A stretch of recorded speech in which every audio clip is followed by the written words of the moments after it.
এখন যে চিঠিটি পড়ব লিখেছেন গোপাল দাস, সিঙ্গুর জলাঘাটা, হুগলি থেকে। মনির আয়নায়।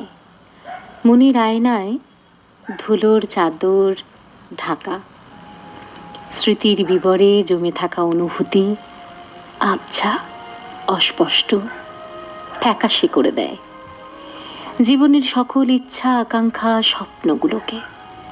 মনির আয়নায় একটি মুখ প্রতিদিন উঁকি মারে, জীবন আকাশে ডানা মেলে দেয়, আপন ঠিকানার খোঁজে শান্তির নেড়ে, বেনামি কোনো এক দেশে বেলা শেষে হাজারো স্বপ্ন মন ভাঙে, আয়না চুরমার, ব্যথা, ক্ষতবিক্ষত শরীর, মন, দিন, মাস, বছর।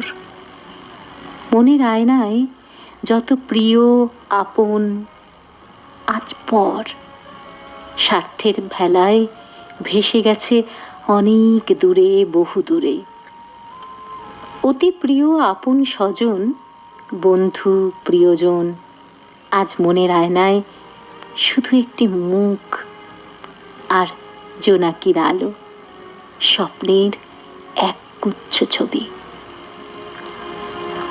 সত্যি সত্যি এই স্বপ্নের একগুচ্ছ ছবির থেকে হঠাৎ যদি এমন হয় একদিন আপনার মনের আয়নার সেই প্রিয়জন এসে সামনে দাঁড়ায়, আপনি কি বলবেন? ঠিক এমনটা। কত